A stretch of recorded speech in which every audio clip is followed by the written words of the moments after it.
of all the people that we've been talking to, a lot of people are patting themselves on the back about doing this, and I'm sure it's a group effort, and a lot of people were pushing, and other people were pulling on at the same time to get this thing moving. But it was very interesting listening to the judge, and he was saying the man behind the man behind the man behind the man who created the plan was Governor Perry, and he was giving this a major credit to Governor Perry for this.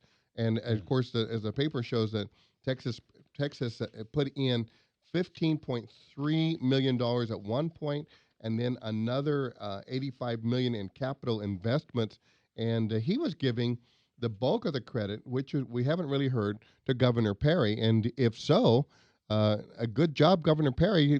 It's going to help your run for president, along with some of the other things you're doing right now, which coincidentally are going to help your run for president. Let's see if our next guest was merely a potted plant at this whole thing. We won't go down that route. Tony Martinez is the mayor of Brownsville. How are you, sir? Tony Martinez, can someone? All right. Yeah, I'm here. So how are you feeling? By the way, when did you get the word? Well, there's been a lot of talk over the last probably 3 or 4 weeks. Well, ever since the FAA cleared the Federal Public Register, which was back in June, they had 30 days for comment, which would have been in July.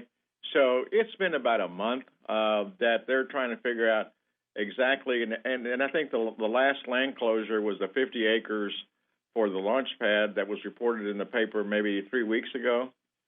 So all those things had to happen, and then the contracts and all the things that are that have to go through the Spaceport Authority have been in the offing. But the actual time and the date, we really got notice last week that said, hey, it's going to be in the early part of August, and then a groundbreaking sometime in September.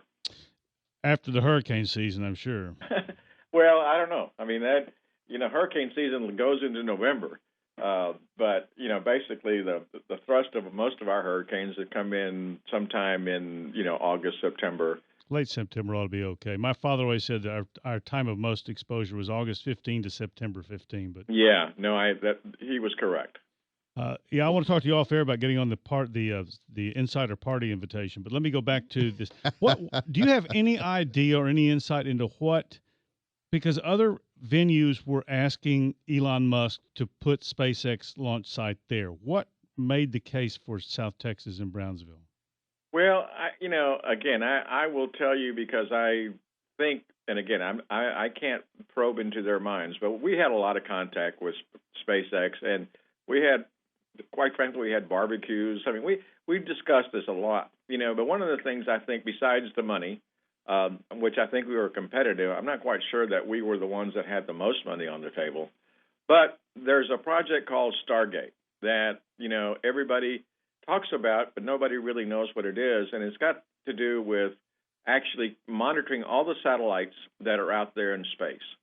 And the astrophysicist department here at the University of Texas, was also a very intriguing part and a very integral part of bringing SpaceX to Brownsville. So, and the young people in the engineering, and I think a lot of it was the support that the local people had. Don't forget, we had 2 public hearings. There was over 500 people at each one, and we had maybe 1 or 2 people saying, I'm not so sure about this project. But everybody else was very much in favor of it. And how do we, and I'm not being contentious, but how do, that area, the last time I was out that way, there's a lot of it that just looks undeveloped. It's just been there for years.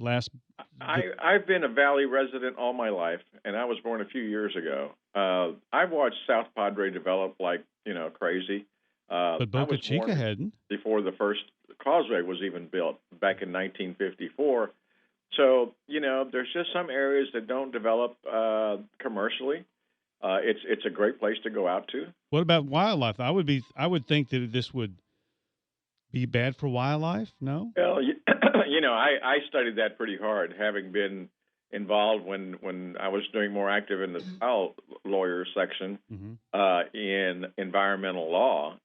But I tell you what, I was never confronted with any concerns. And if you go out to Cape Canaveral or Port Canaveral, their wildlife is still good, and they're launching.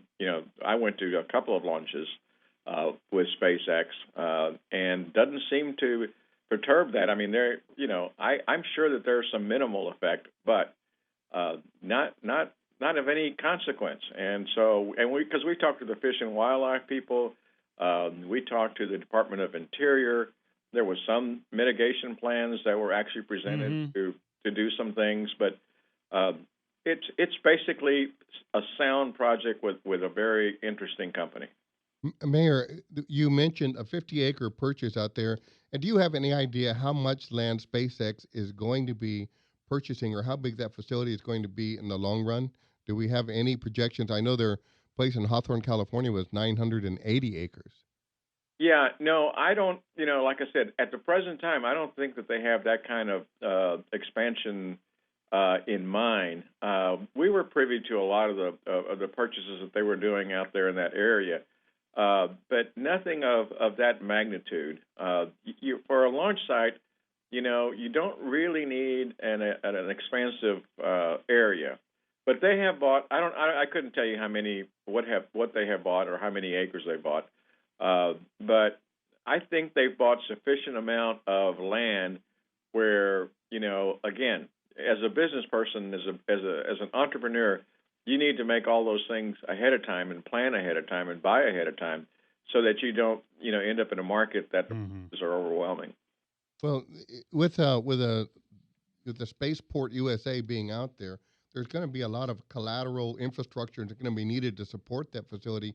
Is it thought that will be built up around that area, or is the kind of the projections you were a part of some of this planning that that's going to take place at the SpaceX facility, or is that going to be elsewhere in the Rio Grande Valley? I would suspect that because of our geography and our port and our industrial corridor, I think that one of the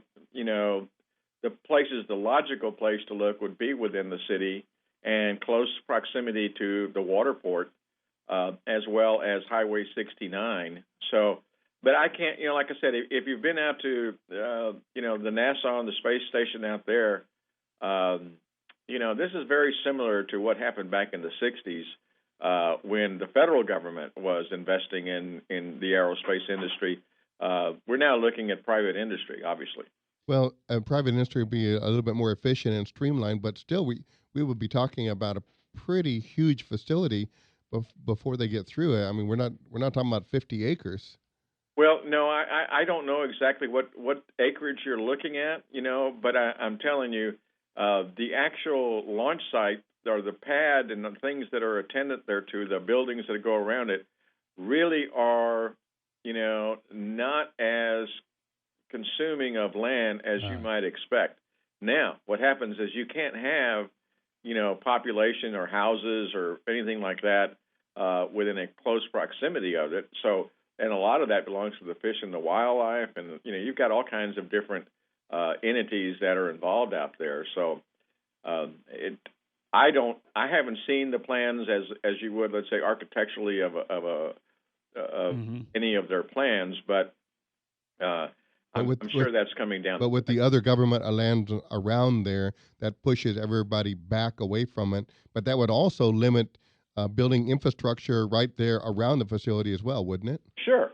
Like I said, they had it pretty well planned out. I don't remember seeing and I think they're out there, to be honest with you.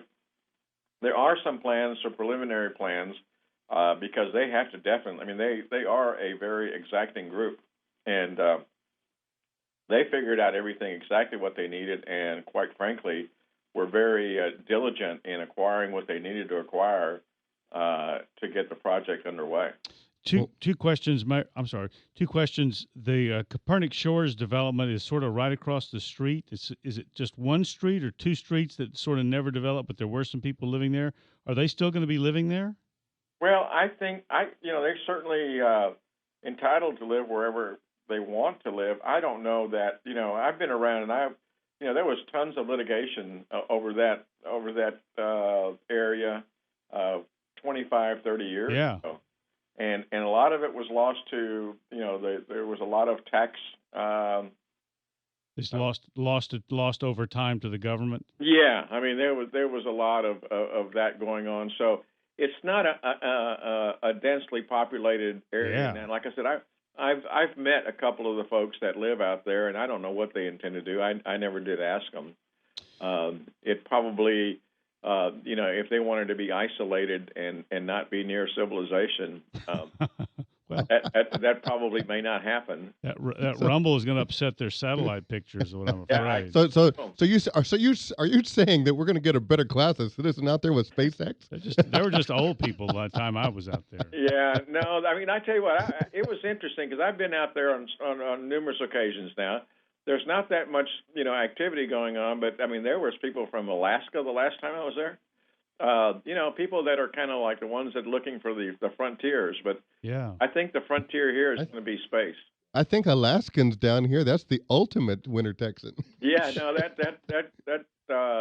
was interesting. I visited with them for just a few minutes, but they just liked the fact that it was so, and it shouldn't have surprised me that it was so barren. Yeah. Do you know? I mean, DJ Lerma used to have a place out that way. I used to go there all the time. But I never knew anybody who lived on any of the land out there. It just can't be, which I suppose is why it was attractive because there was nobody there. Yeah, well, I mean, the big problem that that area always had, there was no water. Okay, and so you had to have a well, and of course you have to have septic tanks, and it's close to the bay, so it had a myriad of problems to begin with. Challenges. It was a development that actually was called Kennedy Shores, I think, and the development was out of Chicago. Yeah. If my memory serves me correctly. Yes. And so it's gone through different stages of non-development. I remember when Hester, there was a court case I covered, and Darrell Hester put them out of the city business. He just dissolved the town. There was some dispute over how they were holding their meetings, and he's just enough of that. Yeah, no, God rest Judge Hester, but he was, he was a man that would get things done, and put up with very little foolishness. So it sounds like this is the perfect place for SpaceX, since it's basically moonscape all around there anyway. Oh no! Is that what Oh my! It's why we love South Texas. It's just, We're getting good here. It's just scrubby, is all it is. No, it actually geographically we would have never even been considered, but for the fact that the trajectory to get to the space station and Mars and those kind of areas has to go in that fashion, go eastward and go over a body of water where there's no population, and that's the easiest way to get to what they're talking about. And if it falls on Cuba, who's concerned, right? Yeah.